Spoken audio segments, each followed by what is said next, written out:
In the beginning? I'll give you where. It's in Judges chapter 7. Okay, Stephen, what prophet helped a widow pay her debt? By asking God to fill up many empty jars with oil.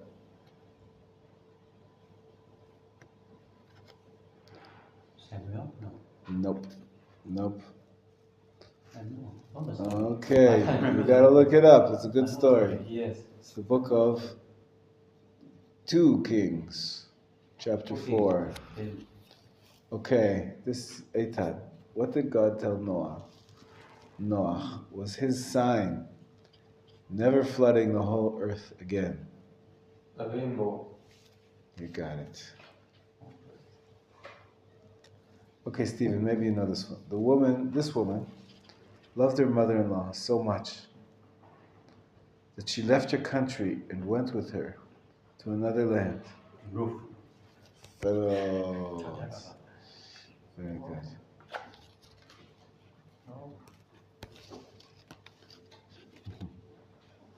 Okay, we're gonna have to continue and do these another day, but you guys gotta learn your Tanakh. We're gonna get going on the laws of Pesach. A little bit of a late start here.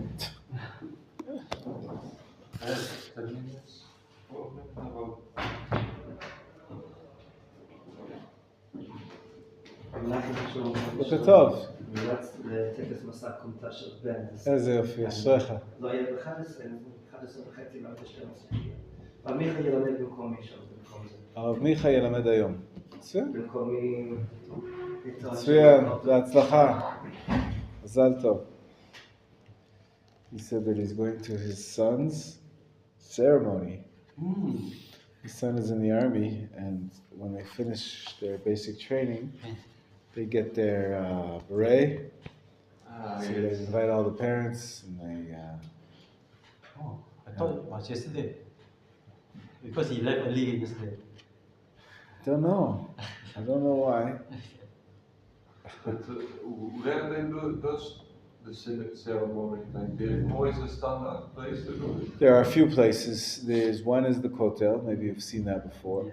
Another time, sometimes they do it in. There's like a tower, an area called Latun, which is on the way up to Jerusalem, in between Jerusalem and Tel Aviv. They have a museum of tanks there. Okay. The tank museum. Yes. Maybe that his son is in tanks, in the tank corps. I guess they do their ceremonies there. His son is some Chanim, I think. So I don't know, maybe we've been doing it there anyways. I don't know, maybe nearby. Each unit has its particular its customs. It has its base, its different bases, and where they have places to do their ceremonies. It's quite a developed system. Okay. Israel's very informal when it comes to armies compared to other armies. But we still do have ceremonies and some, roll calls and marches and flags. Very rare, but at the beginning and the end of a course, sometimes they have ceremonies. So it's nice. It's nice for the kids. It's nice for the parents. We're so lucky to have a Jewish army the first time. It's really amazing. Standing army since King David.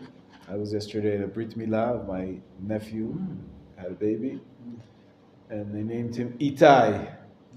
You've heard that name before? Yes, he studied here before, right from Holland. It's Dutch, of course. So, what does Itai mean? Who was Itai in the Tanakh if we're asking trivia questions? Itai was one of the soldiers of David, one of the soldiers of King David, one of the Giborim. It says that David had special units, maybe special forces of the mighty ones, and he was one of them. But the parents explained that Itai also is the Rashi Tevot of Eretz Yisrael and Torat Yisrael.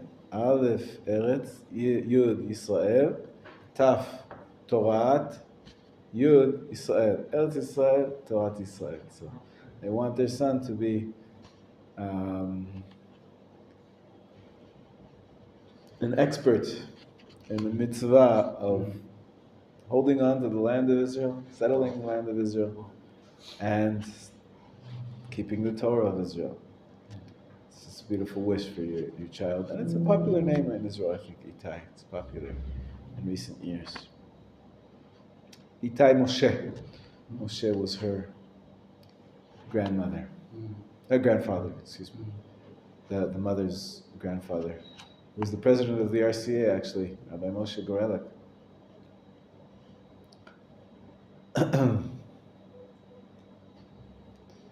A very, very famous rabbi, yeah. But when you are politically, then you give the name to the baby. Exactly, yeah, on the 8th day. Naming 8 ceremony. days to think about it. Exactly, you have 8 days to think about it. Sometimes you can't think of a name until that day. But I think they knew.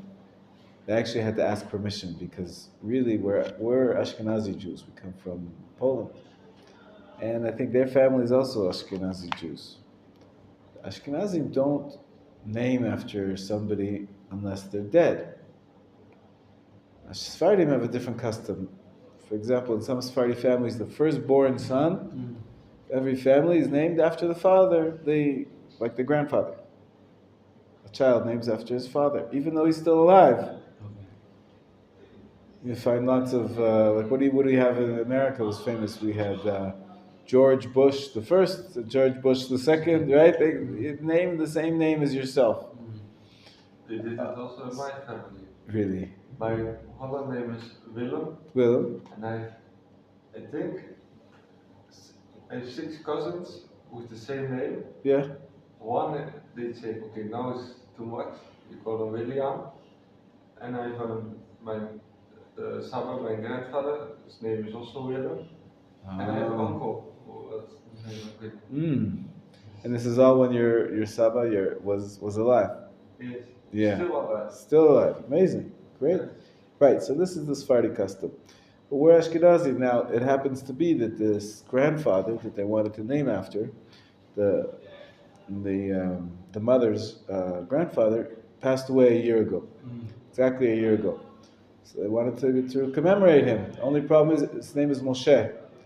And my brother, who's the grandfather, the father of the baby, his name is Moshe David. Everybody calls him David, but his full name is Moshe David, so it's his name. So how could they name after that grandfather when this grandfather's still alive? So they asked him permission, but it's not quite the standard Ashkenazi custom. But obviously he gave permission. Okay, Rav Lissman is asking me to remind you that Rav Bigun is giving shir today. 12:20, 12:30. Okay, let's learn the laws of getting rid of the hamids. We started talking about it yesterday. Quite a few chapters about getting rid of hamids. Once we studied chapter 2 was what is hamids. Now we have to start getting rid of it. As I said, I already started. In my mind, yeah. The best way to get rid of hamids? So we don't buy hamids right now? The best way of getting rid of hamids, if you have it. Yeah. What's the best way? Give it to one. No, even better than that. Eat No, it. even better. Eat it! Yes. That's it! So I'm eating up, I'm looking in my closet, I see some chametz, I'll eat it now. Yeah. Why should I give it away? Why should I waste it? Why should I destroy it? Eat it! I've got a month and a half now, so if you plan ahead, now when I go shopping, I'm going to think twice if I'm going to buy bread or if I'm going to buy crackers or cookies only buy what you think is going to be easy to finish before the Pesach. Okay, so let's see. Okay, Tov. Let's see how we get rid of all the hamids. Chapter 3, section 1. Good morning, Gabriel. Good morning. We're just about to start chapter 3. You missed all the introductions, but all right. Yeah, it's what page? It's page 25. All right, go ahead, Stephen. You start us off for today. It is a positive commandment to eliminate all hamids from our possession before Pesach. And it is written, yet on the first day you must remove the CO from your home. Shemot 12:15. The oral tradition teach that we are to clear out the hamids by midday of the 14th of Nisan, every Pesach. This ruling is supported by the verse, "You shall not slaughter the blood of my sacrifice over hamids." Shemot 24:25, which is interpreted to mean that one may not slaughter the Paschal sacrifice while there is still hamids in his possession. And the time for slaughtering the Paschal sacrifice begins at midday on the 14th of Nisan. Men and women are equally obligated in this mitzvah, as they are concerning all the mitzvot of Pesach. Whoever did not remove the hamids from his home by midday of the 14th of the Nisan is in violation. Every single moment that he delayed the positive commandment of removing the hamids. This is in Mishnah Berurah 400. Very good, very good. Furthermore, from the moment the Pesach holiday begins, he is in violation of two prohibitions bound in Mazeh, as is written, 7 days there shall be no CO found in your home. Shemot 12:19. And Baal Yara'eh, as the Torah declared, Manzot shall be eaten 7 days, and no hamids of yours shall be seen, and no CO of yours shall be seen within your borders. Shemot 13:7. Thus, by fulfilling the mitzvah of getting rid of hamids, we are saved from two prohibitions, Baal Yara'eh and Baal Mazeh, that hamids should be neither seen nor found in our possession. The mitzvah of removing the hamids is in the first in a series of mitzvot connected with Pesach. As noted, hamids on Pesach is a metaphor for the evil inclination, and one has to clear out the hamids from the house in order to experience the sanctity of Pesach sacrifice and the eating of the matzah properly. Therefore, the first of the preparation for Pesach is removal of the hamids. My kids know that I have the custom that when we start this mitzvah, when do we officially start this mitzvah? I told you I already did, starting to think about it. But when do we officially do this mitzvah according to the rabbis? When do we make the bracha? We start cleaning When is that? the beginning hours of the day. Exactly, the 14th at night, right? The eve of the 14th. The eve of the 14th, we make the bracha, and then we go ahead and start searching, right? So, thank you so much. Thank you so much. It's fine. Thank you. Terrific.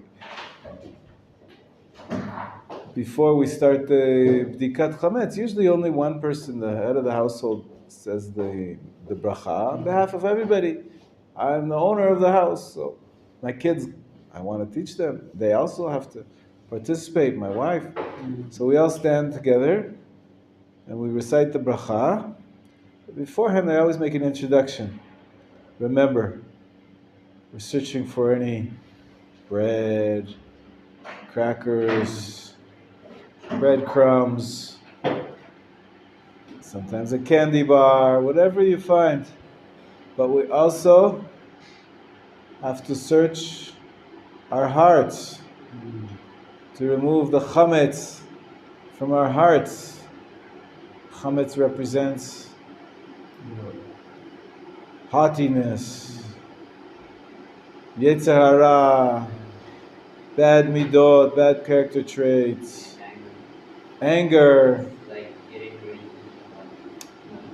Yafeh. Also before Shabbat, we should make sure not only to do physical, material preparations, but also be ready spiritually. Sometimes people get so nervous and worried. Let's say about the chametz. We have so little time. Pesach is coming, and they start to get nervous, so they start to get angry. You didn't clean this. I told you to clean that. And of course, that in itself is metaphoric chametz. Got to be careful of the chametz. Yafeh. Okay. Number 2, the prohibition against chametz on Pesach is unique in that it is not only forbidden to eat it, but it is forbidden even to keep. Whoever keeps it in his home violates the 2 prohibitions. Bal yira'eh and bal yimatzeh. You realize that bal is another way of saying lo. Right? Lo means no.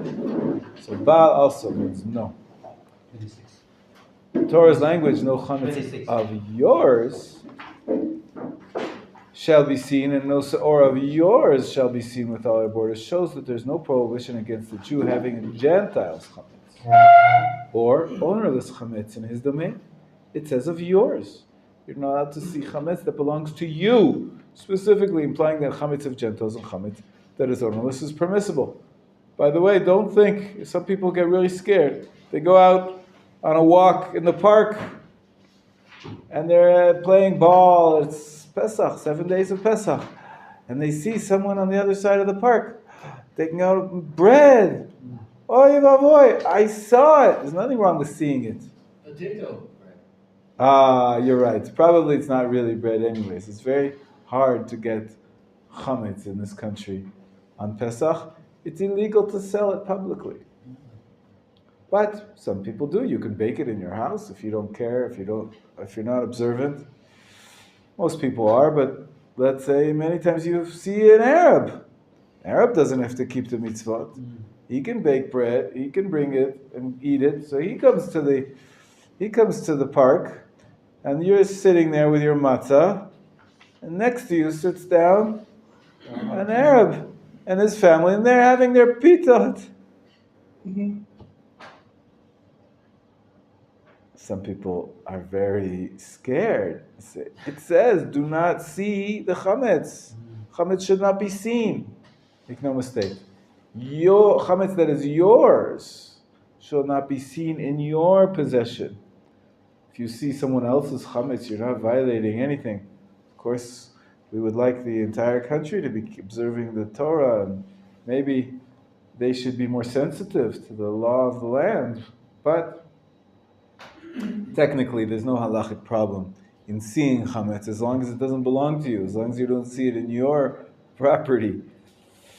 Therefore, if a Gentile lives in a Jew's courtyard, even if the Jew owns the courtyard and the Gentile works for the Jew does not have to clear out the Gentile's chametz. For example, my mother, may she live and be well, she has a helper, a home care helper who lives with her. She's from the Philippines. She's not Jewish. She's Christian. There's not enough people in Israel that want to work in healthcare. So there's a lot of foreign workers that are imported. And we have a wonderful woman. She's very dedicated and very capable and very pleasant. Technically, if she wants to buy some bread, she lives in my mother's house. She has a room. If it belongs to her, technically there's no problem. My mother, even though it's her house, this doesn't belong to her. It belongs to the Gentile. Similarly, if a Gentile deposited chametz in a Jew's house for safekeeping, before Pesach, the Jew need not clear it out as long as he's not responsible for the hamids. However, he must erect a partition of at least 10 tefachim high in front of the hamids to make certain he does not forget and eat of it.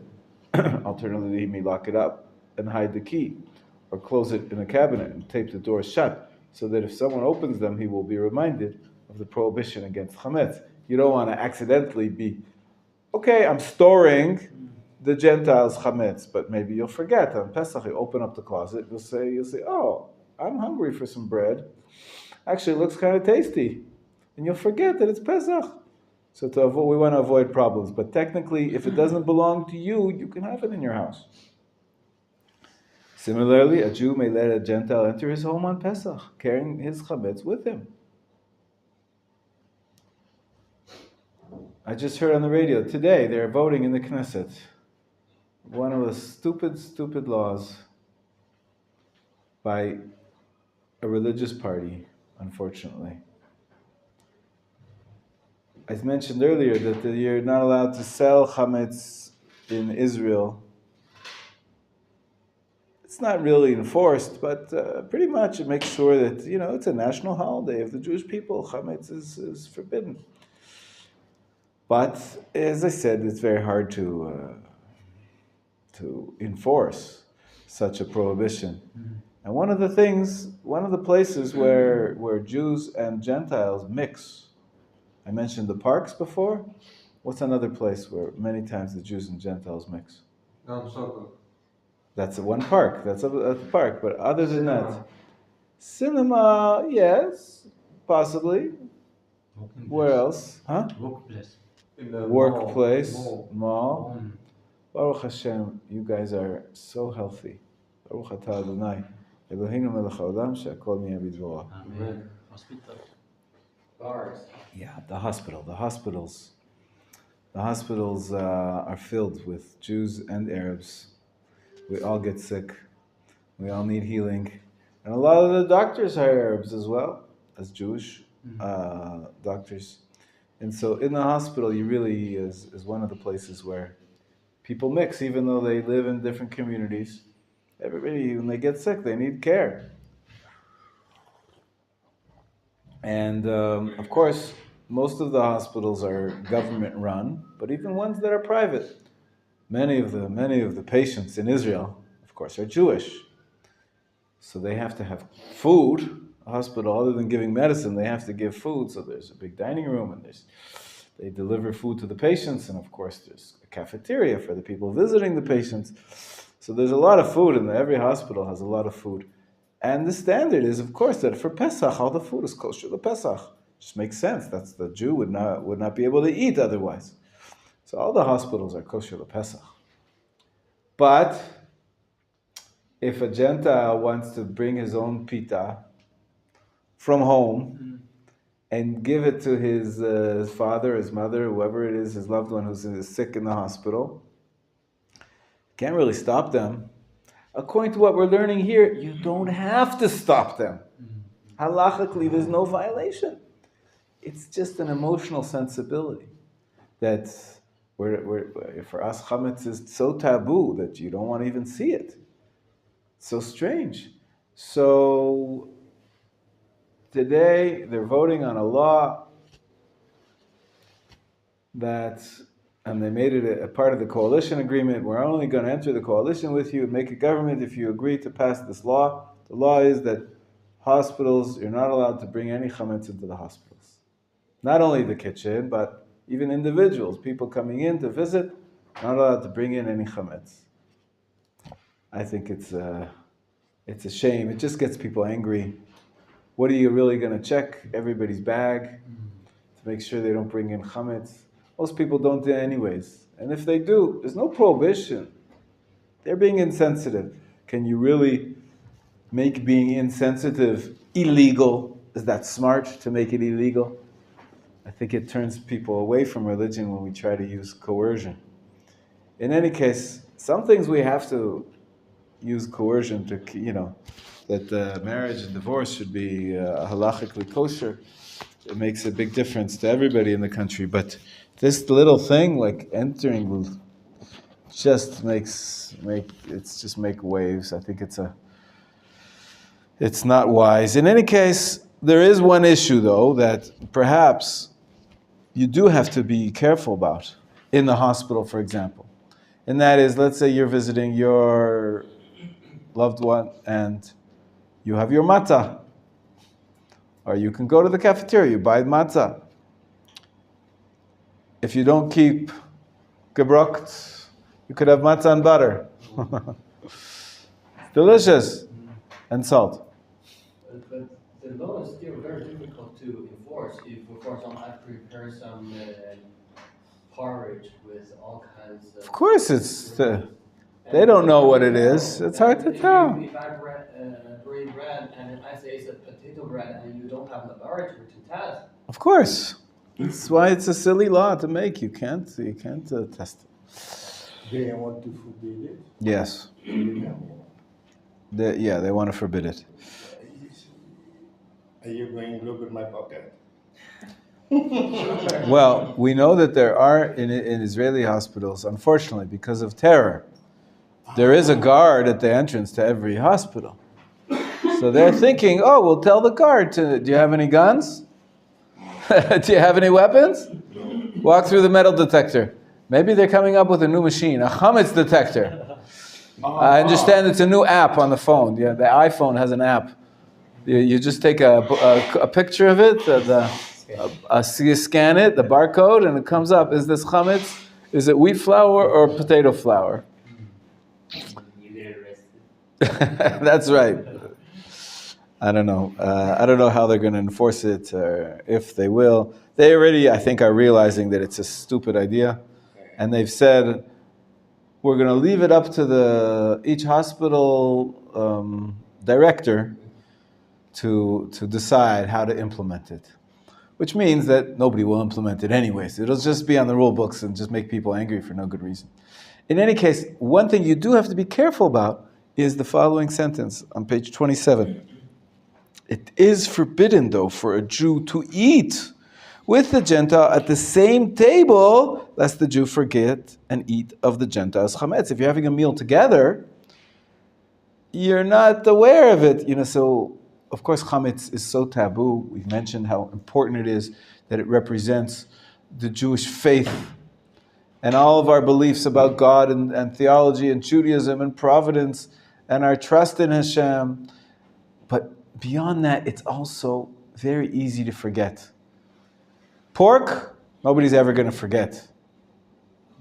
But why is it easy to forget the prohibition of chametz?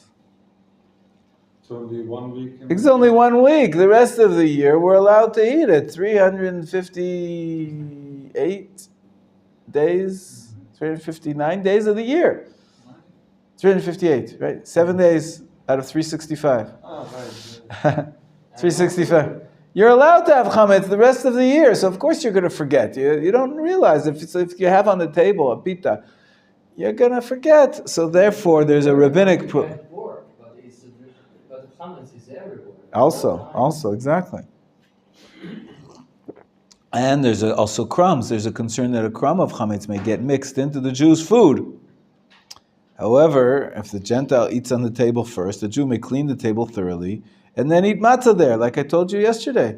You have a cracker on the table. You don't have to burn the table. You clean it off and then you eat there. In any case, you do have to be careful that there's no mixing, but other than that, how often do people eat together with the Arabs at the same table? It could happen, of course. Many people are friends and friendly, especially workers who every day they work together with non-Jews and they have lunch together. You have to be careful during that week of Pesach, especially in Chutz La'aretz. In Chutz La'aretz, there's no rules. There's no state rules against chametz. And you go to work. Many people go to work on Pesach, not the first day and the seventh day. You're forbidden from work on the first day and the seventh day, and 1 day in the middle, Shabbat. Usually the Shabbat comes out on one of those days. 1 out of the 7 days is going to be Shabbat. Sometimes it overlaps with the holidays, with the festival. The first day, it could overlap with the 7th day. But if it doesn't, so you have 3 days which you're not allowed to work. The 1st and the 7th are festivals, and the day of Shabbat, whenever it falls. All the other days, though, what are they called? The intermediary days. What are they called in Hebrew? Chol HaMoed, exactly.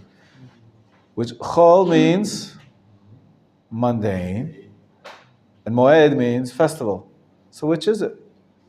Mundane or festival? A little bit of both. Interesting. So some people work. Some people have to work. In Israel, it's more common that you can get off for the entire week. There's no schools for the entire week. But outside the land of Israel, there's so many Jewish holidays. People don't have enough vacation days. So they have to work on Chol HaMoed. So you go to work, and of course you're not going to eat hamids, even though you're at work. But sometimes you have a meeting. Sometimes you have lunch with your coworkers. You have to be careful on Pesach that you don't eat on the same table. You don't eat together with them because maybe some crumbs will fall. They're having their sandwich. They're not Jewish. Right? Most of the people outside the land of Israel are not Jewish. So you have to be careful about it. But technically, there's no prohibition. If it doesn't belong to you, there's no prohibition of seeing it, no prohibition of... You shouldn't handle it, because then maybe it'll get stuck to your hands, and it's like muktzah. It's like muktzah, but a Gentile can handle it. But I'm sure, by the way, that my mother will be telling her worker to not have any chametz, even in her room. Although, technically it's allowed, she'll be sensitive, probably, and it's a little bit strange feeling. We go to such trouble to stay away from chametz. I'm going to have it in my home, even if it's in a different room. It just doesn't feel right. But technically, it can be allowed. And some workers are not, they don't like matzah, and they don't want to starve, and they really have a hard time. So they do. They say, I'll keep my chametz in my room, I'll eat in my room, but I want to have my bread.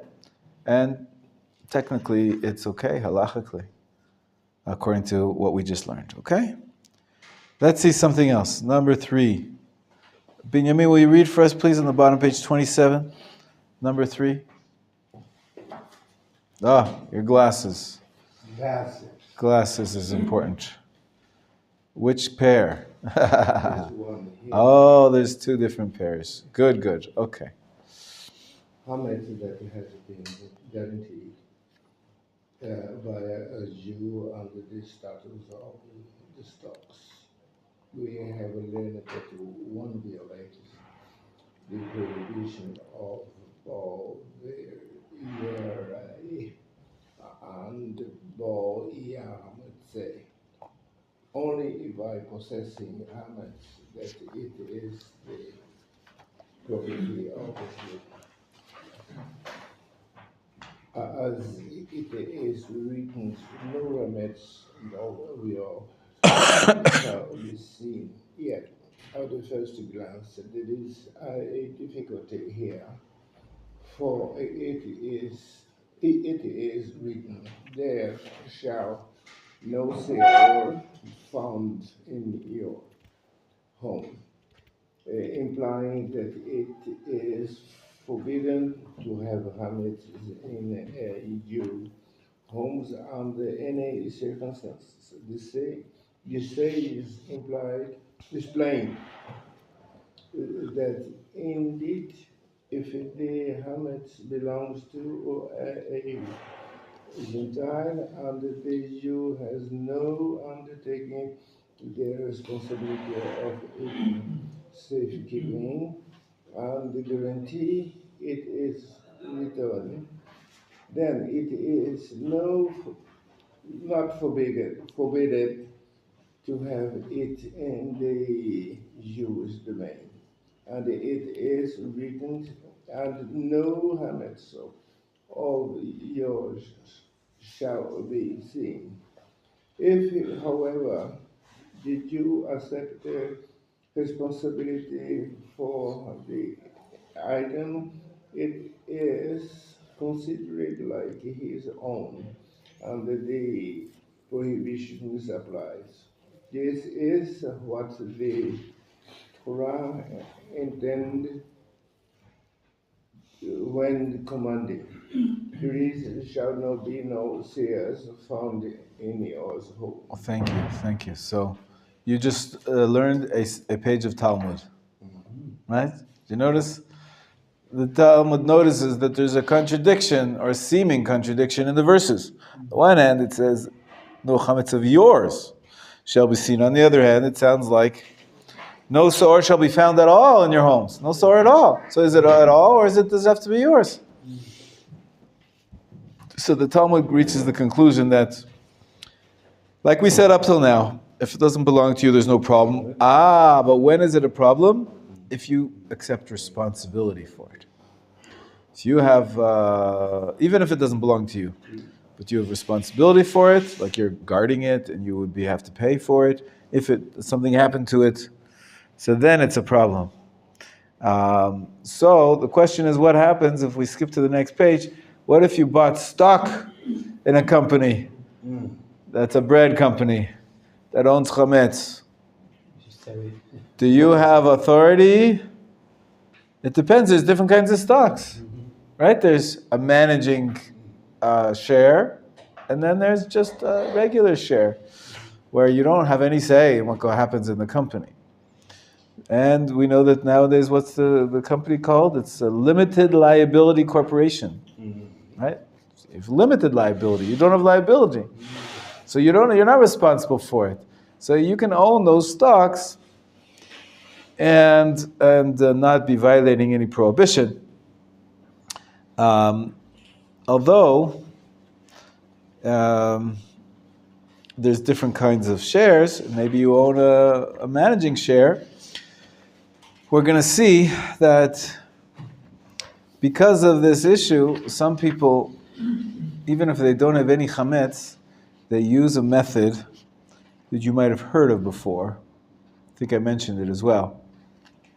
The primary methods of getting rid of chametz, so far we've mentioned one primary method, maybe two.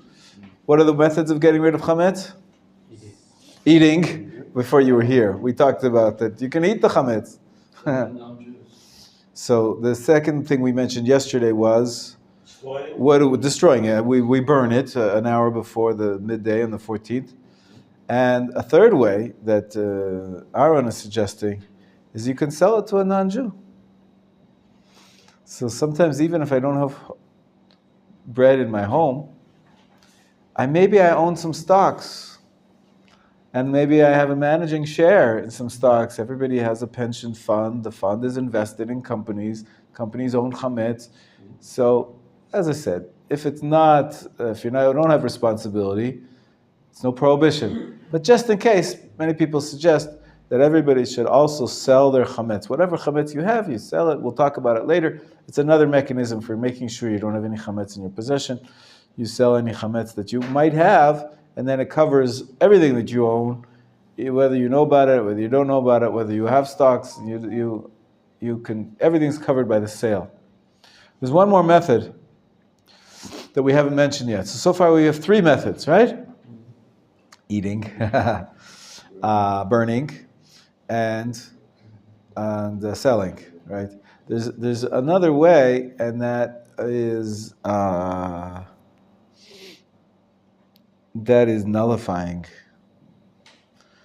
or making it ownerless. We sort of mentioned it in between, that if it doesn't belong to you, even if you have chametz, let's say you clean everything you can, it's the 14th, and you want to go to sleep, and it's going to be Pesach tomorrow. Let's say you were sick, you couldn't clean very well. Technically, all you have to do is in your mind, you could say it out loud. We do say it out loud. We're going to see it. I declare that any crackers or cakes or bread that I forgot about, that I couldn't find, anything that I have in my possession, doesn't belong to me anymore. It's ownerless. Ownerless in Hebrew is hefker. Hefker. I make it hefker. Another version of that we're going to see is that you nullify the chametz. Bitul chametz. Nullify the chametz. You make it. For me, I consider it to be like dust of the earth. It's basically in your mind. You get rid of the chametz from your possession in your mind, right? That's what the additional method I'm saying now. So, I'll put them on the board. Everybody has to know these. The different methods we use to get rid of the chametz. Which one are you going to use? All of them, exactly. We use all of them. Really, my method of eating is a little bit facetious, really. I mean, you could use it up, but that's not technically one of the methods that the sages speak about. That's just being wise, is that you use up all the chametz before Pesach, and then you don't have to throw anything away. You won't have to destroy anything. So the first method, we said destroy. In order to destroy the chametz, we have to do one thing. In order to burn it, we have to do one thing. We have to find it. Right, exactly. So I call it search and destroy. That's search is called bidika. Is everybody writing this down? And destroying is called bi'ur. Or to burn it, the method we use primarily is to burn it. So bidika? Bidika, yes. Burning is serefa. Serefa. So we call this Bedika bio. Yeah, so it's interesting that when we may start the bdika, the search, and the night of the 14th, we light a candle, we said? We make the bracha, right? Because that's the beginning. What's the bracha we make? Al bi'ur chametz. This entire process is called bi'ur. Even though bi'ur, the tightest translation is destroy. The bidika is to enable. It leads you to be able to destroy the chametz. You have to search for it. You have to. Many times we have the leading up to this. Today we clean. Cleaning is nikayon.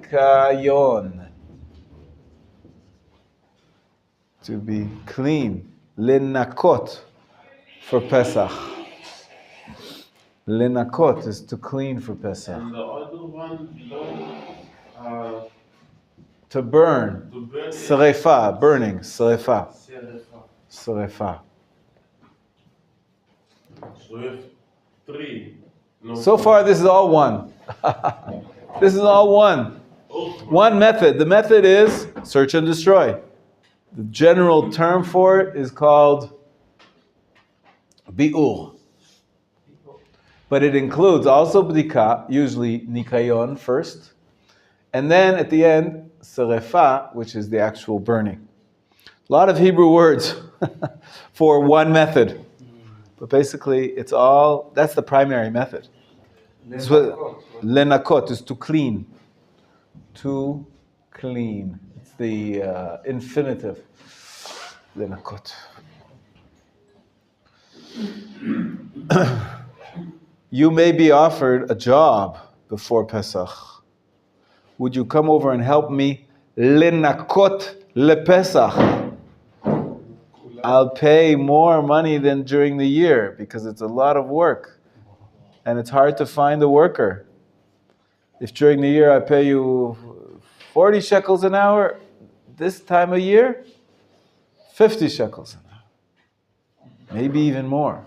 60 shekels? Maybe, if you're good, yeah. 60 is now.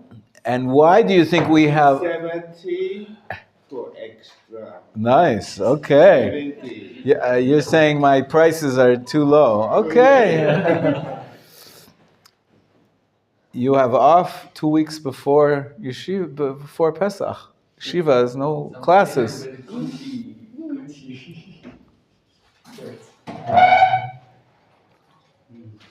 So a lot of yeshiva students make some money. Lenakot lePesach, doing nikayon for Pesach, cleaning for Pesach.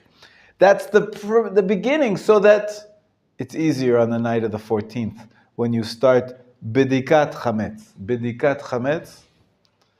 You take a candle, you make the bracha, but it's funny. The bracha that you make says Baruch Atah Hashem Elokeinu Melech Haolam Asher Kidshanu V'Mitzvotav V'Tzivanu Al Bi'ur Chametz, because it's all part of one process to search and destroy, culminating in to destroy the chametz. The mitzvah is to get rid of your chametz. How do you get rid of your chametz? You find it and you destroy it. Now, you don't have to, as I said yesterday, if you don't have any chametz, then you've essentially fulfilled the mitzvah without doing a specific action. But we tend to save 10 pieces at least and burn them the following day. Rabbi, are there any other ways to get rid of the Yes. hamids instead of burning? Yes. You're saying you could also throw it out. We said yesterday, you throw it out. So the second method that we're going to talk about more is called bitul. Bitul literally means nullifying. I just mentioned it before, to nullify. You state that for me, it's in my mind, I don't consider this bread, I consider this to be dust of the earth. Another version of that is to make it ownerless. In my mind, I say, I no longer am the owner. I do not possess it anymore. This word in Hebrew is hefker. So when we do this bitul method, we do both. We do both, 1 and 2. Usually at the same time. So when we burn our chametz, we also recite the text. You have to understand what you're saying. And basically what you do is you say, any chametz that I have, first of all, I'm burning it. And whatever I didn't burn, whatever I might still have in my possession, I nullify it and I make it ownerless. That's called bitul chametz. So we do bdika, bi'ur, and bitul. Two major methods. Yes? I'm thinking why don't people just nullify it? But Yeah. Each year I saw events of burning hamids in Menachem, residential areas, for example in Baka. I'm thinking it is true that it's interesting that a whole family come to the site, burning hamids massively, like a small mountain. Mm-hmm. But I think the nearby residents, especially old people with breathing problem, after taking so much smoke, it's very bad for their health. And also, I saw the hamids with a lot of plastic bags and some with colors. I think it's very poisonous for old people. Right. So I'm thinking it's poisonous for everybody. Yeah, especially for old people. Yeah. Maybe transparent plastic is okay. It's not okay either. But the color, the black plastic, and all types of garbage mixed, I think it's very poisonous. I agree. I don't think that practice is very proper. Many rabbis have told people to stop doing such major bonfires. They confuse. This is not Lag BaOmer. There's no mitzvah to have a bonfire. You can make a tiny little fire with a few sticks and burn 10 pieces, not to make this massive thing. Of course, you have to be safe, but also health concerns. You're absolutely right. I think we need to do some fixing in that. And you're right, we have an option. We don't have to do it at all. We could just in our minds recite the statement that says, I hereby nullify all the chametz. I don't have to clean. I don't have to search. I don't know if to destroy. Method number 2. I thought you were going to become a Talmudist again, like we started just before. We were studying that the Talmud says you possess it, but you have a responsibility for it. The Talmud says you must do both. Why? Why? Maybe one is good enough.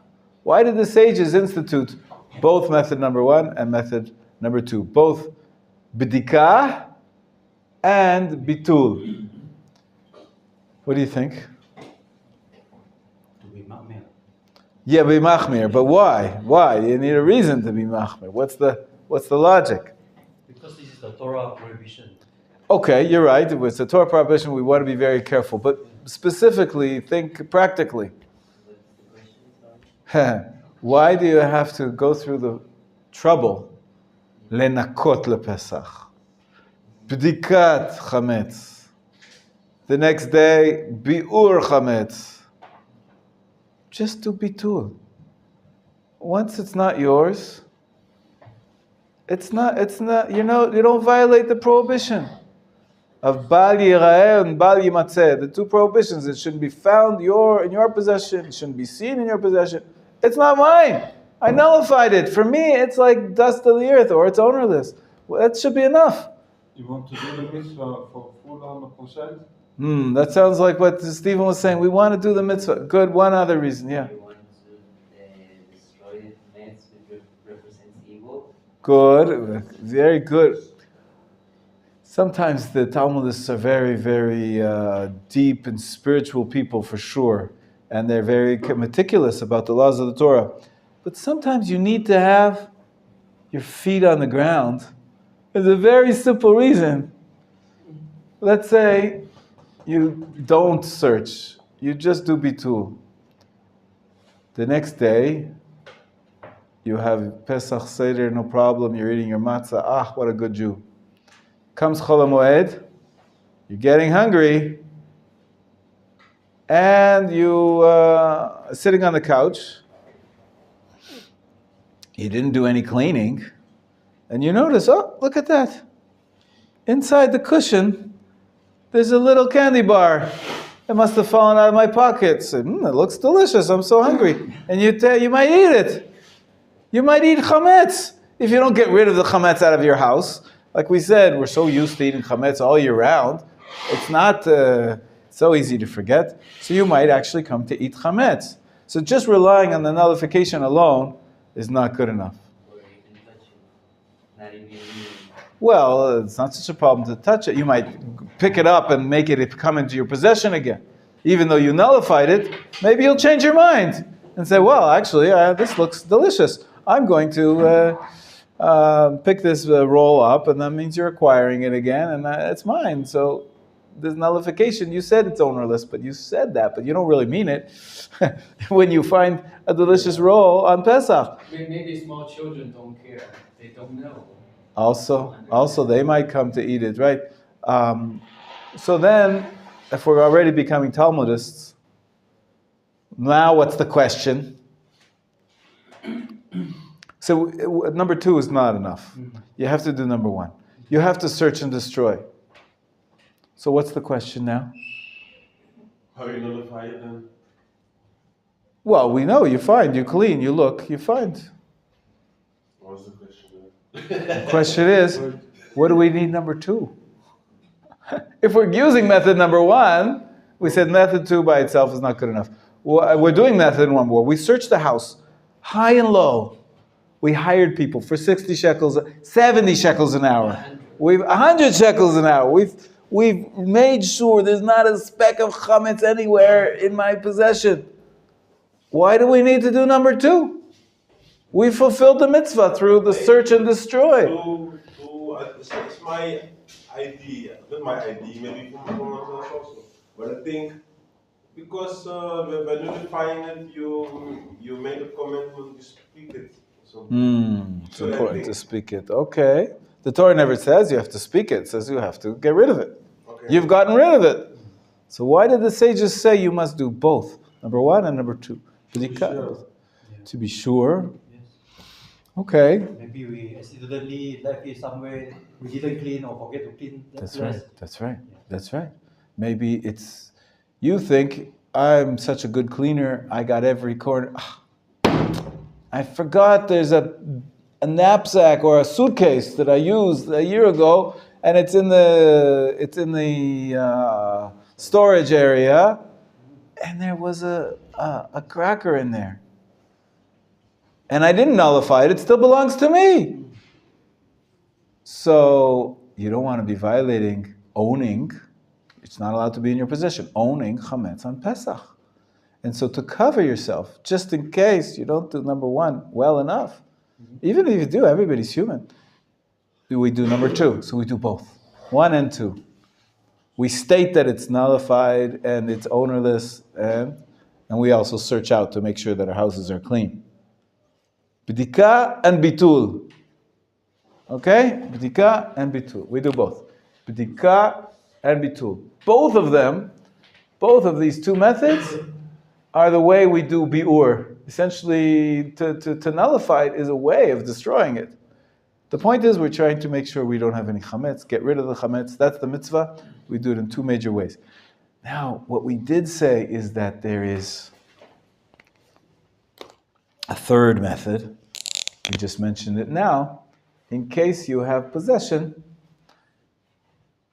that you do have some kind of a responsibility for, even if you don't actually own it. A non-Jew owns it, but if you have responsibility for it, we said that's not allowed. So it's advised. Some people, not everybody does. Some people does a third method. The third method is called mechira. Mechira means sale. We sell the chametz to non-Jew. Usually we sign a piece of paper, we go to the rabbi, he's our agent for us. Not everybody knows how to make a proper sale. In halacha, you have to have transfer of ownership in many ways. You've seen people pick up a handkerchief. Nowadays, you can sign a contract. You can make a handshake. Anyways, the rabbi makes sure that. And do you know a non-Jew? Then that's will be willing to help you. Not everybody does. Not everybody does. And so usually we appoint someone to be our agent. That somebody is usually the rabbi of the town, of the community. Nowadays, you can sign up to have a rabbi sell your chametz online. Some people say it's better to do it in person, but it's probably kosher. If you appoint someone to sell your chametz on your behalf, essentially your chametz is being sold, doesn't belong to you, and this is a modern, recent invention. Couple hundred years, well, I'm saying modern. It's not in the Talmud. But it became a practical necessity, as I said the other day, when people have very, very big factories with millions of dollars of merchandise. It'd be too much to expect them to destroy all their whiskeys and cereals. And right, it's amazing. You're going to go into the supermarkets in Israel, and as I said, you're not allowed to sell chametz in Israel. So all the supermarkets in the entire country are not going to be selling cornflakes and breads. They cover it all up. Question is, wait, if they don't have any chametz, how the next day after Pesach, the stores are filled with chametz? How does that happen? If they're supposed to get rid of it all, how can they have it? They sell it? They sell it to a non-Jew. You need to buy it back, right?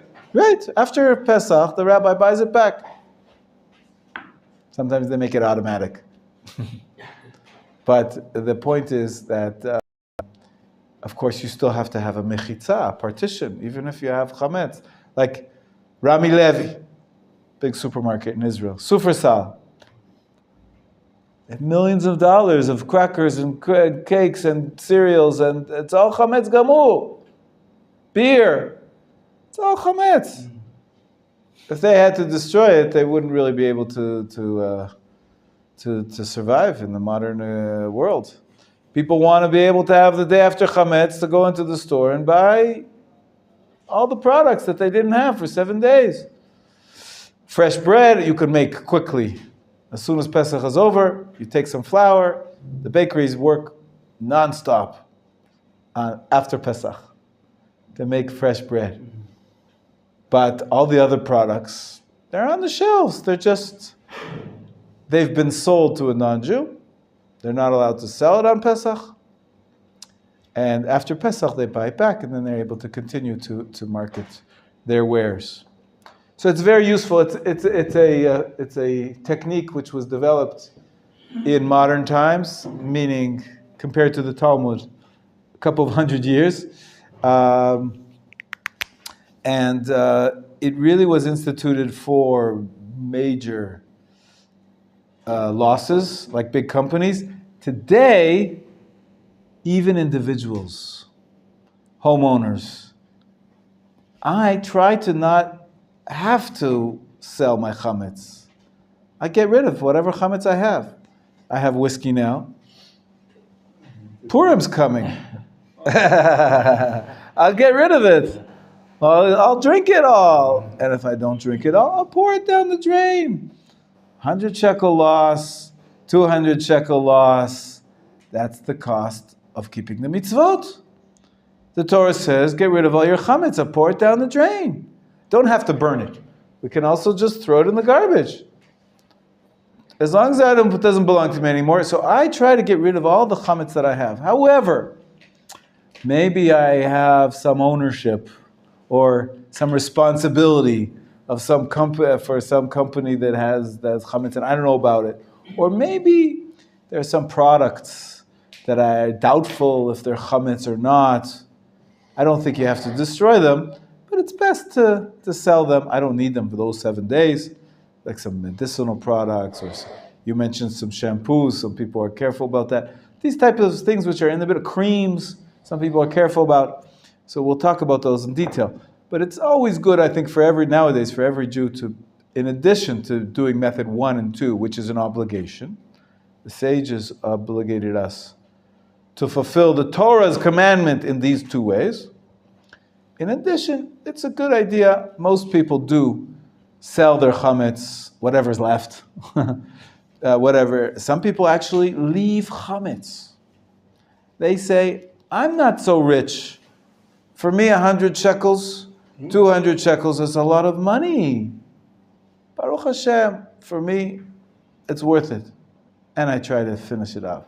But if I have a few packages of noodles, of pasta, it's chametz, I'll throw it out. For some people, they're not so rich. They can't waste a bag of pasta even. It's very hard to come by 10 shekels, 100 shekels. It's very hard. I work very hard. So what they do is they lock it up in a cupboard behind, like in the supermarket, they put a paper on it to make sure nobody has access to it. Would they cover? And they cover it up, and you write on it clearly, this is chametz, don't touch, don't forget, don't make any mistakes. And they sell it to a non-Jew. And then after Pesach, the rabbi buys it back, and you can use it once again. This is commonly done. It is quite common that people don't want to sell the chametz, although the truth is, all of us rely on the sale of chametz in the supermarkets. Right? There are some Haredi supermarkets where they have a special section after Pesach. This was made from wheat, which was ground up after Pesach, and you're not relying on the sale. But even in Haredi supermarkets, most of the products there are sold and bought back, and then but that's okay for them. But for me personally, to rely on mechirat chametz in my own home, it sort of goes against what the Torah wanted. The Torah wanted you to get rid of the chametz. What are you doing? I'm putting it in a cupboard. That's not the same thing as getting rid of it. Technically it works. Halachically it's valid. Many people do that, and it is okay if that is the best way for you to make the decision. If you would ask me, I'd tell you best practice is, if you can afford it, get rid of all the hamids. And if you have trouble, you're allowed to lock it away, sell it to a non-Jew, through a rabbi, through an agent, and that's perfectly, you're fulfilling your Pesach obligations. Okay. Yeah, actually, I'm thinking of scenario which is similar to what you said. I'm thinking, for example, if a family's financial situation is not good. Exactly. I'm not sure it's true or not.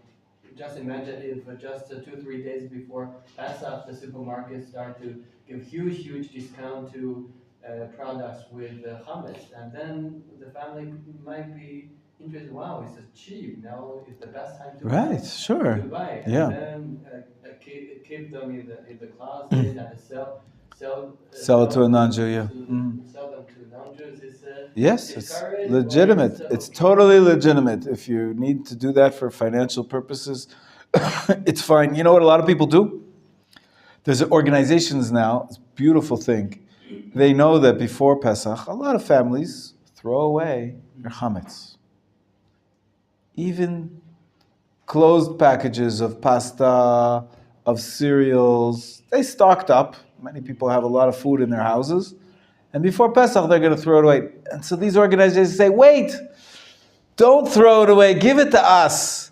We're going to collect all of a package from this family, a package from that family. We're going to collect all of the chametz that people were going to throw away. We're going to sell it to a non-Jew and give it away to poor people after Pesach. It's a wonderful idea.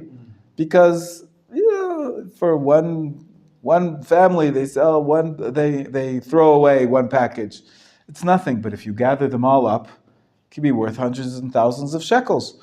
And the point is to help poor people. As long as it's a halachically kosher sale, you have everybody wins. The individual family, they've gotten rid of their chametz. They've given it away. It's not theirs. They don't violate it. And the poor people don't have it in their homes.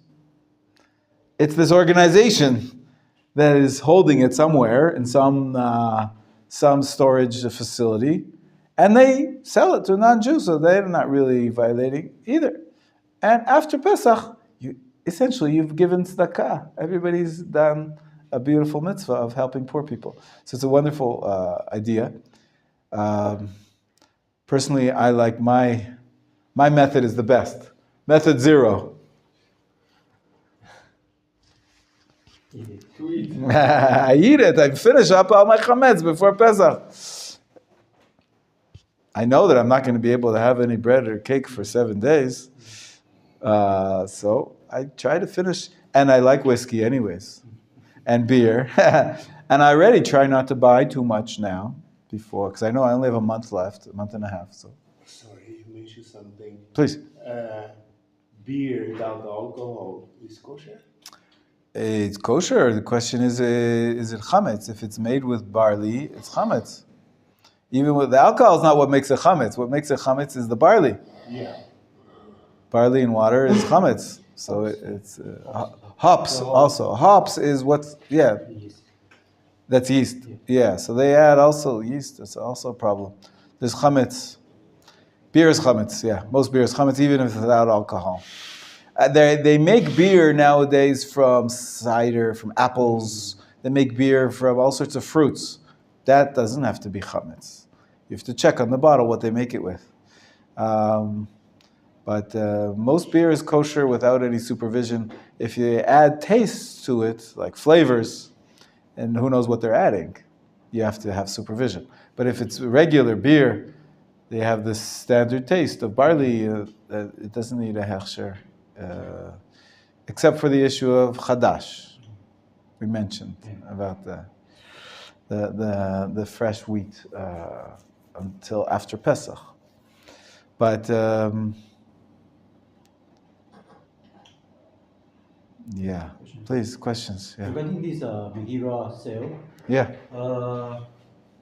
after Pesach, so we must buy it back, only we can eat Yeah, you buy it back. Must be after buy it back, only we can Yeah, it doesn't belong to you. I have packages of food in my closet, but I don't want to be stealing. No, let's say after Pesach, I go to the next house, neighbor house to eat. Must I complete this process to buy back? Then only I can eat the hamids or no? If you think they keep halacha, then they've probably sold their hamids and bought it back after the Pesach. Yeah, pretty much it's standard. It's standard that it gets bought back by the rabbi automatically. You don't have to do anything. You just have to make sure to sell it.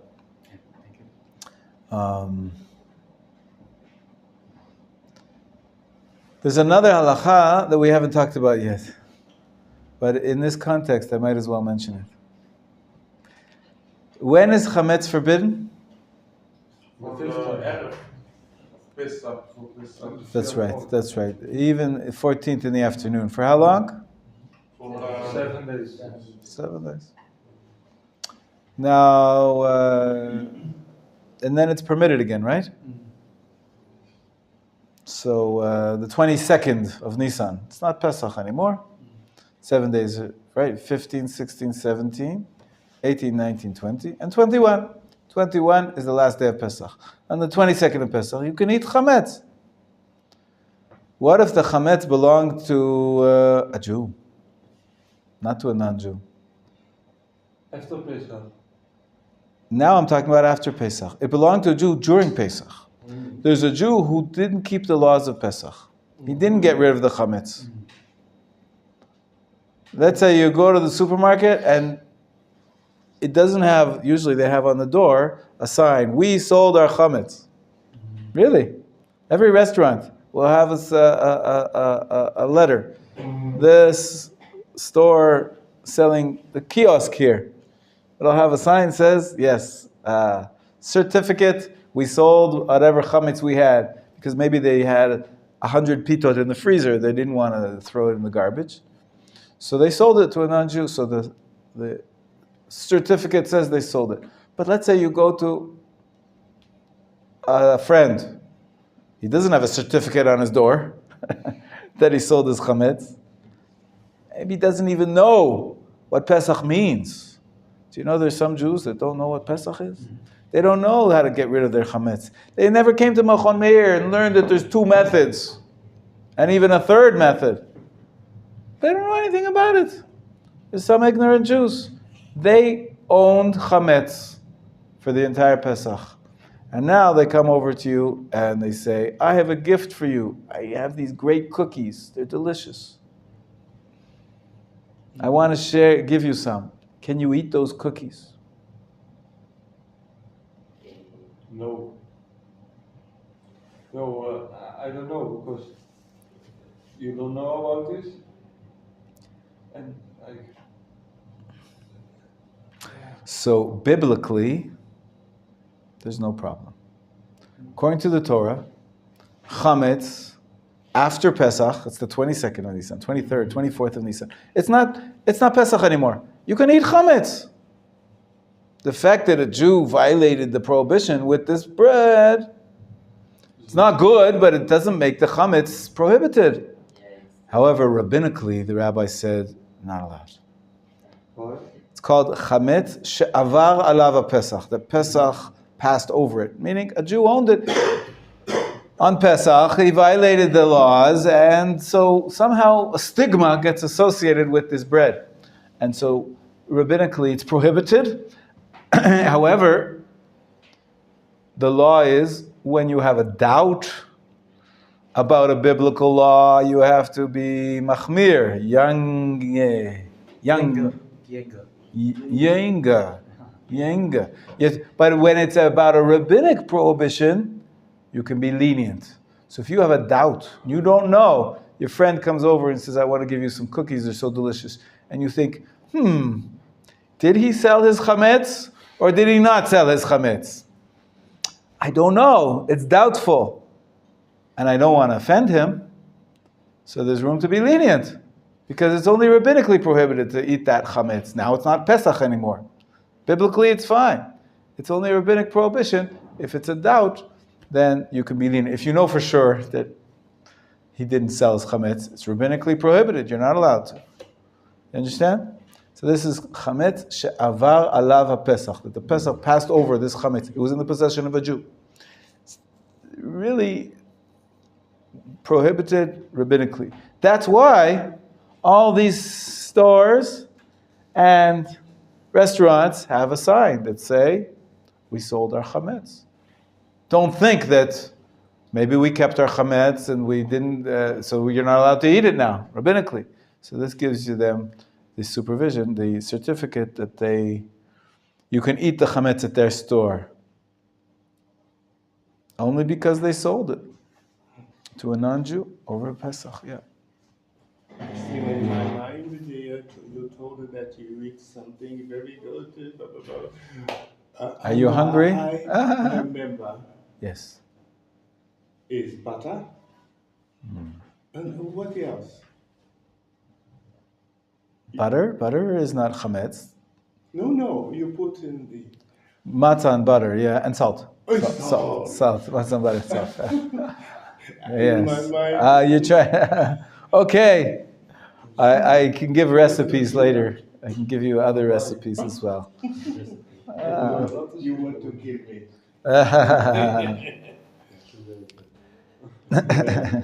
Some people, they even sell them now that you can have chocolate covered matzah. Yeah. Kids like to eat the chocolate covered matzah. Yeah. Funny, in this time in Holland, they sell in the supermarket also a lot of matzah in this time. Really? Yeah, I don't know why. That's because of Easter. It's an Easter food? Easter, Pascha, yeah. All right. Let's take a look. Page 30. Be good review. You guys should be really understanding where I got all this stuff from. Now we read page 30 and page 31. All right. Gavriel, why don't you help us out here? Page 30, please. How one fulfills the mitzvah of removing the hamids. We clear the hamids out of our homes in two ways. In thought and in deed, that is spiritually and in practice. The removal in thought is done through nullification of the hamids. Bitul, say the Hebrew word. You got to learn the words. Bitul. Right? Number 2, right? Bitul chametz. Go ahead. Declaring it's ownerless and consider a mere dust. We do this nullification because we violate the prohibitions of Bal Yeraim and Bal Yimatzeh only with hamids, and belongs to us and that we consider valuable. One who nullifies his hamids and considers it to be as dust does not violate any prohibition and on its account. Similarly, if he declares it's ownerless, he commits no violation on its account.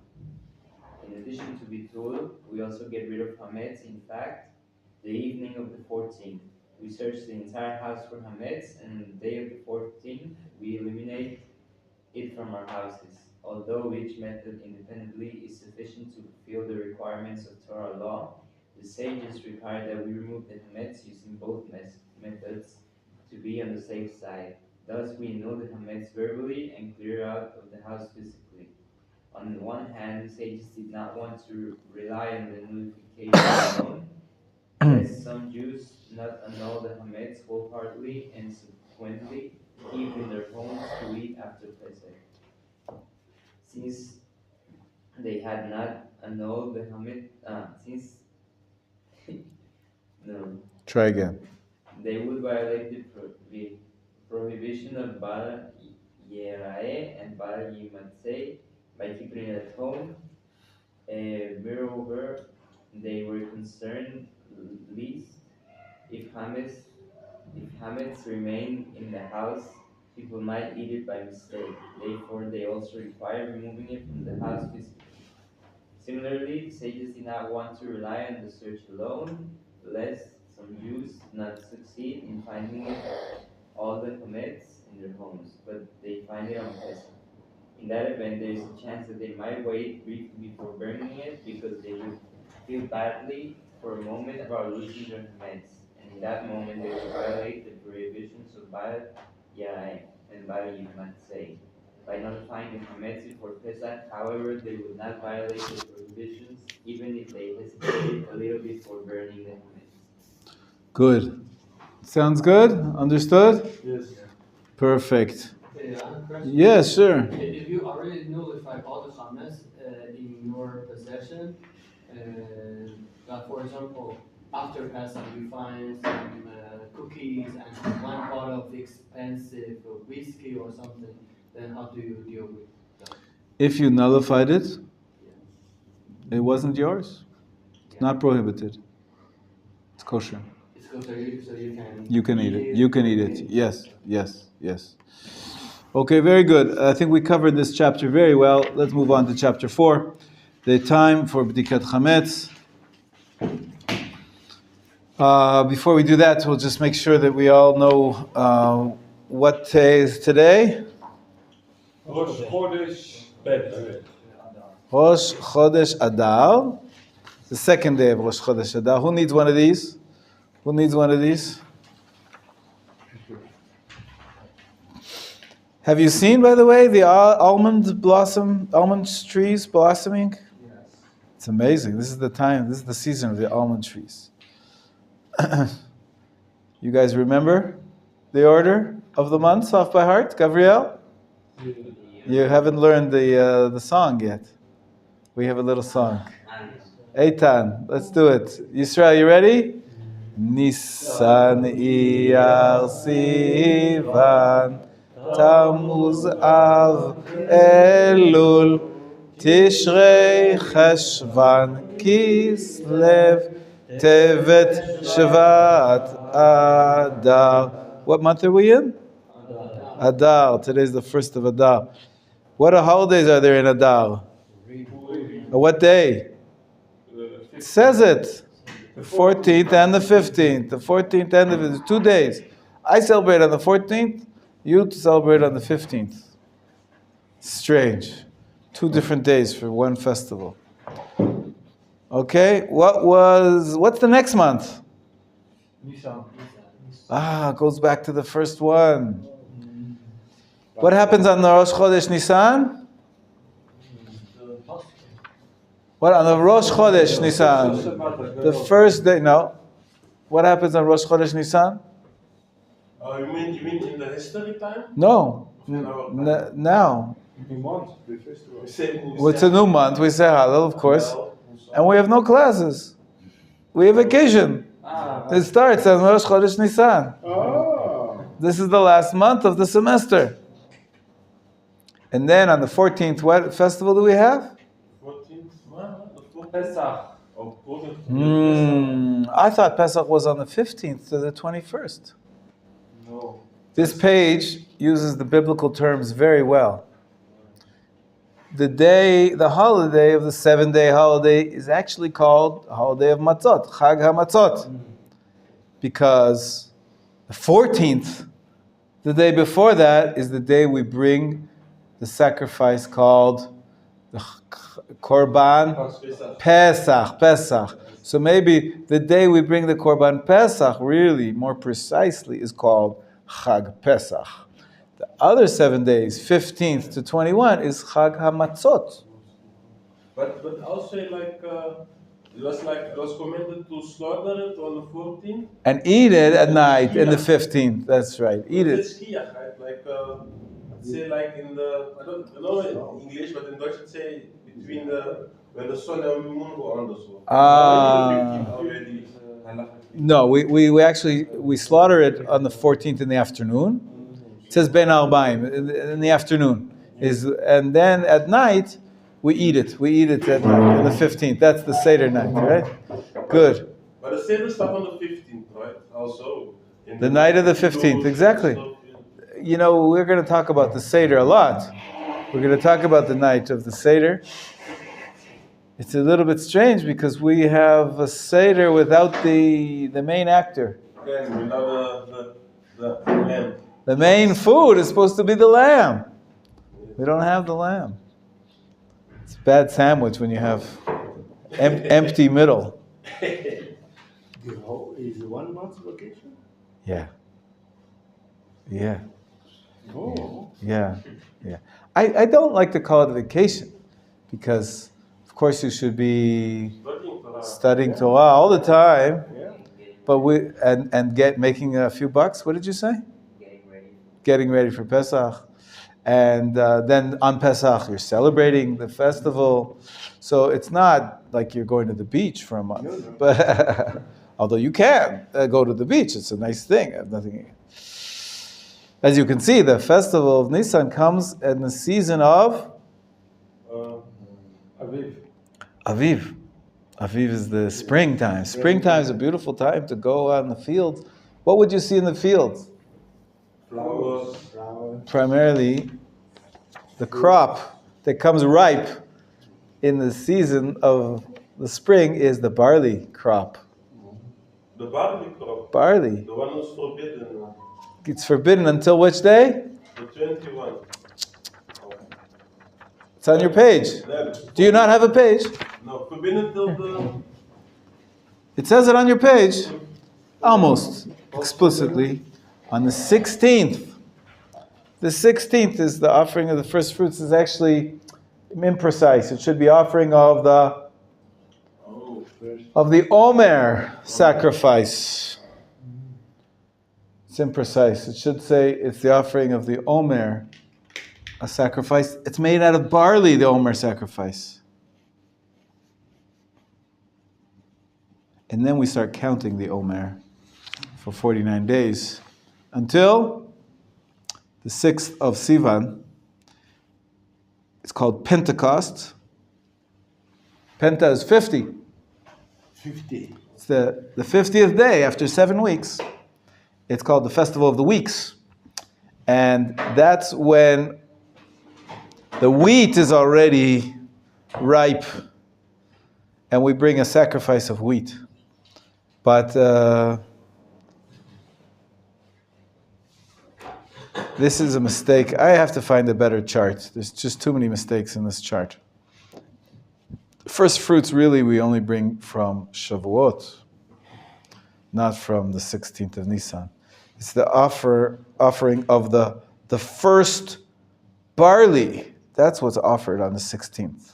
It's called the Omer. Omer is a measure of barley that we sacrifice on the 16th. So this chart is not so great. But I like that there was a picture of barley and a picture of wheat. You can't see it so well. But for example, people, the farmers near the Gaza border probably harvest their wheat much earlier than... True. They're not allowed to eat it until the 16th. All right. You got it, Gabriel? You got the 12 months? Yeah, I know the song already. You know the song already? I know the letter. The letters? Like the lyrics of the song. The lyrics. Excellent. Okay. Aaron, you know them? Yeah, I think so. Perfect. What month was last month that we just finished? The month of Shvat. And what's the next month? Nisan. Well, this month is Adar. Next month is Nisan. Very good. Are we at the beginning of the year or the end of the year? Well, Beginning of the Which year? it's the end of the months, right? Because Nisan's going to be the first month. It's on the first. That's why it's on the top of the page. We're now at the bottom of the page. So it's the end of the months, but it's the middle of the year because Rosh Hashanah is another 6 months from now, right? When's Rosh Hashanah? Which month? Tishrei, in the middle. First of Tishrei, trumpet blast. Okay. We have to find a better chart, but it's good. Let's continue. Let's continue. We have only a few minutes left. What I'd like to do, so we won't start chapter 4. We'll do chapter 4 tomorrow. I want to thank Binyamin for bringing these in. We finished our section on kosher, and he brought these beautiful books about kosher that are made up of questions and answers. You know how many questions and answers? 172 questions and answers. So, who wants to test me? Ask me a question. Go ahead. Ask me a question. I hope I get it right. You know, rabbis always disagree with each other, but let me see. Just pick a question. Any question. Michael, you got one for me? What happens if cold milk spilled onto cold cracked meat? You have to rinse it off very well. The place where it was cracked, especially, maybe you should cut away that section. But essentially, the rest of the meat and the milk are both kosher because everything is cold, no taste transfers. What does he say? Same answer. If the meat was raw and was in contact with the milk for less than 24 hours, rinse with cold water. Then remove the tiniest outer layer of meat that came in contact with the milk. The rest of the meat is permitted. If the meat was in contact with the milk for 24 hours, the meat is forbidden. If the meat was cooked, it's forbidden. Because cooked cracked meat absorbs liquid more readily than raw cracked meat. Okay, so loose the cooked cracked meat is permitted after you remove the tiniest outer layer of meat that came in contact with the milk. Okay, I didn't relate to if the meat was cooked. I didn't think of that. But Yafeh, I think I did okay. Yeah? Yes. Yeah, Eitan, give me one. If non-kosher food falls into hot kosher food under the conditions, is the resultant mixture permitted? Well, the law is that there's something called nullification in more than 60. You can nullify it in 1 in 60. If there's only one part of milk in 60 parts of meat, then it's nullified. Is that what you're looking for? Is that what he says? Yes, it's a long answer. There's more. Please, give me a more complete answer. If the kosher food has at least 60 times the volume of the non-kosher food, the non-kosher is nullified by the kosher food, and the mixture may be eaten. If the non-kosher food is recognizable, though it must be removed. If the kosher food has less than 60 times the volume of the non-kosher food, the entire mixture is forbidden. Right. If this mixture in turn falls into kosher food, nullification takes place only if the kosher food has 60 times the volume of the whole mixture that's spilled. Okay, good. All right, another question. Do you have a question for me, Binyamin? Want to read one of the questions out loud? Yes. What is meant by first, second, and third vessel? I explained that to Eitan the other day when we were talking about tea on Shabbat. First vessel is the vessel that it's cooked in. Second vessel is when you pour the food out of that vessel into the second pot. And the third vessel is when it's poured into a third pot. That's the first, second, and third. There's a lower level of heat, which is assumed, and therefore a lower level of taste, transfer of taste into the vessels and from the vessels to the food. Okay? All right, so there's a lot of, it's a great book, questions and answers.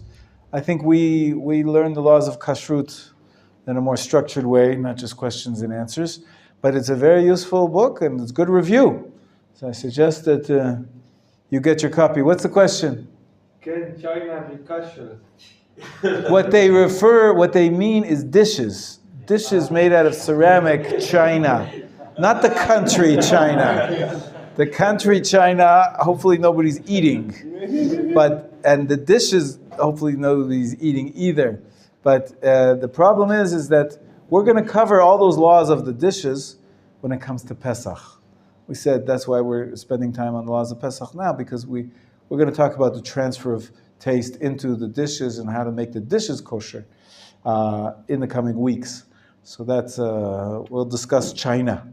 China is the name of a type of ceramics. Yes. Yeah. Question, I read something interesting.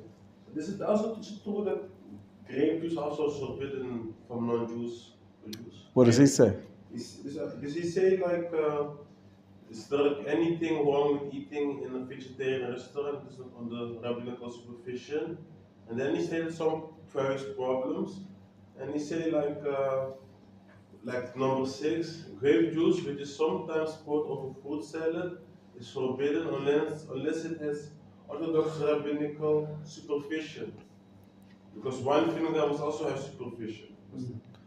Right, so wine, maybe the grape juice has some wine in it. Maybe it's some of it fermented. So is But if some grape juice, not with wine, not with alcohol, with children, right, that's not Jewish.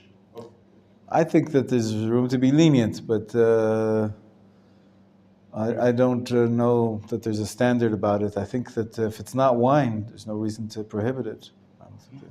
But maybe they're afraid that maybe there was a little bit of wine, that maybe it fermented a little bit. It's considered wine. It's interesting. It's a stringency. Yeah, because it's interesting because that's the thing. Like if you're Jewish and you go to other country and there's no non-kosher restaurant, so you think, hey, let me go to the vegan because.